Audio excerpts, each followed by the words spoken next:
नमस्कार नहीं welcome you all to study IQ. मैं हूं प्रशांत धवन। नाउ रिसेंटली बहुत सारी रिपोर्ट्स पब्लिश हुई है कि भारत का मित्र मुल्क जापान ये हो सकता है कि कई भारतीय कंपनियों पर सैंक्शंस प्रतिबंध लगा दे। यहां पे आप देख पाओगे इससे रिलेटेड मीडिया पर बहुत सारी रिपोर्ट्स पब्लिश हुई हैं, बहुत सारी वीडियो सामने आई हैं कि Japan is considering sanctions against Indian firm for having business ties with Russia. जी हाँ, जापान अब इतना अग्रेसिव हो रहा है रशिया के इशू को लेकर। ना सिर्फ जापान, एक्चुअली सारे ही जो G7 कंट्रीज है जिनमें जापान भी आता है, ये सब अब थर्ड पार्टी कंट्रीज को कर रही हैं टारगेट कि रशिया पे तो सैंक्शंस लगाने थे लगा दिए, मगर कोई थर्ड पार्टी भी है जिससे दूर दराज से भी कोई एक ट्रेड हुआ है, ट्रांजैक्शन हुआ है जहां पे रशिया इन्वॉल्व था, वहां पर भी सैंक्शंस लगाने की बात अब ओपनली की जा रही है। और इसलिए आपने देखा होगा ऐसे आर्टिकल्स लगातार पब्लिश हो रहे हैं। हालांकि जापान ने अभी तक कोई सैंक्शंस ऑफिशियली लगाए नहीं है, मगर माना जा रहा है कि बहुत ही जल्द जापान कई देशों की कंपनीज को टारगेट करते हुए सैंक्शंस इंपोज करेगा। मैं फिर से रिपीट कर दूं,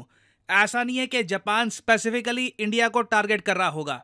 बताया यह जा रहा है कि भारत, चीन, यूएई, उज्बेकिस्तान समेत कई और देश हैं जिनकी कंपनीज ने कहीं ना कहीं रशिया से ट्रेड किया है, जो G7 के सैंक्शंस हैं उनको फॉलो नहीं किया है, तो उन कंपनीज पर जापान सैंक्शन लगाएगा ना। यहाँ पे आप पूछ सकते हैं जापानीज सैंक्शंस, ये तो सुना नहीं है। यूजुअली जब हम बात करते हैं सैंक्शंस की तो माइंड में सबसे पहले आता है यूएसए, कि पूरी दुनिया पे सैंक्शन लगाएगा तो यूएसए ही लगाता है। और इसका रीजन भी है क्योंकि यूएसए के पास इतनी पावर है। देखो, सैंक्शंस लगाने को कोई भी लगा दे, पाकिस्तान लगा दे, मगर उन सैंक्शंस का मतलब क्या हुआ? एक कमजोर कंट्री के सैंक्शंस, एक कमजोर कंट्री के प्रतिबंध, दे आर वर्थलेस, कुछ उसमें पावर होगी नहीं। जापान अगर हम देखें तो एक एडवांस कंट्री है, बहुत इंपॉर्टेंट इकोनॉमी है और उनके सैंक्शंस मैटर करते हैं। और अगर आप पूछ रहे हैं कि जापान ने कभी हिस्ट्री में इंडिया पे सैंक्शंस लगाए हैं, तो मैं आपको बता दूं, हाँ बिल्कुल लगाए हैं। हम काफ़ी बार ये बात भूल जाते हैं कि आज के समय जो हम युग देख रहे हैं कि इंडियन इकोनॉमी ग्रो कर रही है लगातार, अभी रिसेंटली 8% की ग्रोथ रेट देखी। उसके अलावा हम कॉन्स्टेंटली देख रहे हैं कि इंडिया को G7 में इन्वाइट किया जाता है, वर्ल्ड लीडर्स इंडिया की तारीफ कर रहे हैं। हमेशा से ऐसा नहीं था, हम बहुत ज़्यादा मुश्किल दौर से गुजरे हैं इन द पास्ट।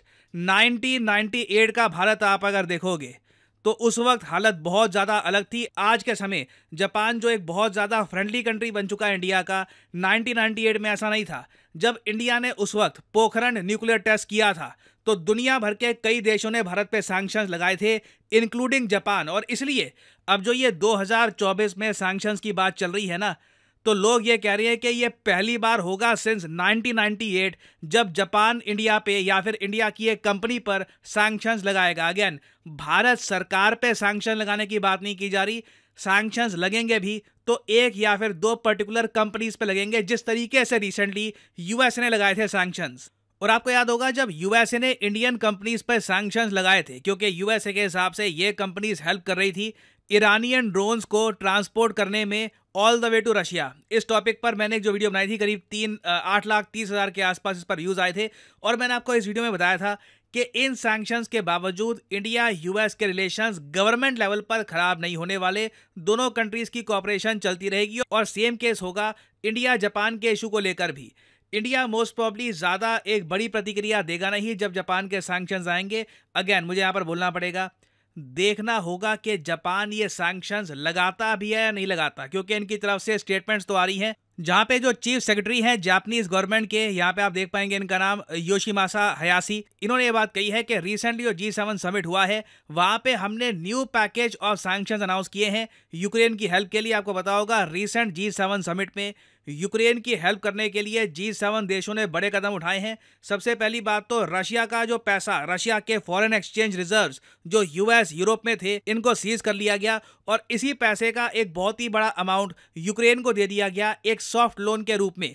उसके अलावा G7 कंट्रीज ने यह भी अनाउंस किया कि G7 देशों के सैंक्शंस जो कंपनीज फॉलो नहीं कर रही और कहीं ना कहीं से ट्रेड कर रही है रशिया के साथ और रशिया की हेल्प कर रही है इस यूक्रेन वॉर में डायरेक्टली या इनडायरेक्टली, उन पर भी ये सैंक्शंस लगाएंगे। और यहाँ पे आप देख पाओगे स्टेटमेंट, वी मतलब कि Japan, we are looking at measures against companies from China, India, UAE and Uzbekistan.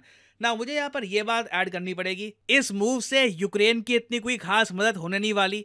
होगा यहाँ पर क्या कि चाइना, इंडिया, यूएई और उज्बेकिस्तान, देखो चाइना का केस अलग है, मगर इंडिया, यूएई, उज्बेकिस्तान, इन कंट्रीज के लोगों में ना G7 देशों के प्रति जो गुडविल है ये और जरा कम हो जाएगी, फ्रस्ट्रेशन बिल्डअप होगी, एक फीलिंग आएगी कि जो ये G7 देश हैं ये तो मतलब अपने ही रूल्स बनाकर दुनिया को चलाते हैं और ऑलमोस्ट डिक्टेट करते हैं कि बाकी कंट्रीज की कंपनीज किसके साथ ट्रेड करेगी, किसके साथ ट्रेड नहीं करेंगी।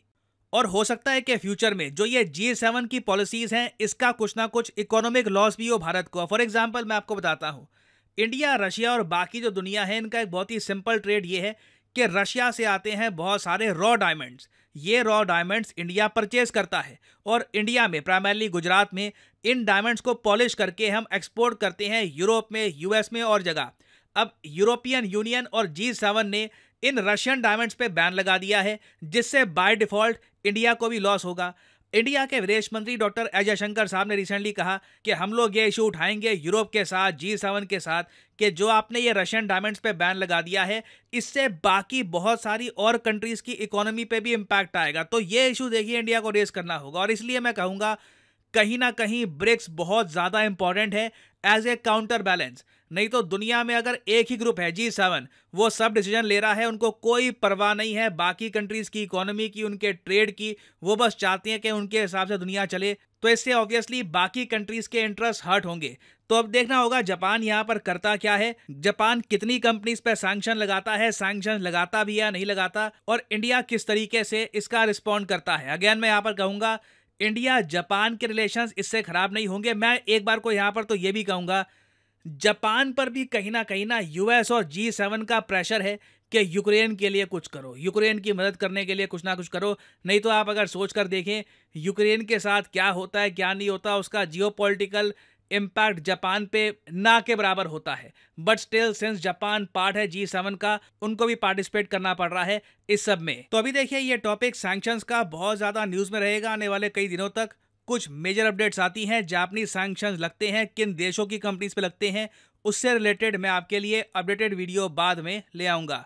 नाउ फाइनली आपसे पूछूंगा यहाँ पे क्वेश्चन, एक सैटेलाइट है GSAT-N2, ये काफी ज्यादा न्यूज में है, भारी भरकम सैटेलाइट है। इसरो इस सैटेलाइट को लॉन्च नहीं कर पाएगा और अनफॉर्चुनेटली हमें ये सैटेलाइट भारत से बाहर भेजनी पड़ेगी और किसी और कंट्री से ये सैटेलाइट लॉन्च होगी। आप अगर गूगल करोगे इसके बारे में बहुत सारी इस पर डिटेल्स हैं, बहुत सारे आर्टिकल्स पब्लिश हो रहे हैं।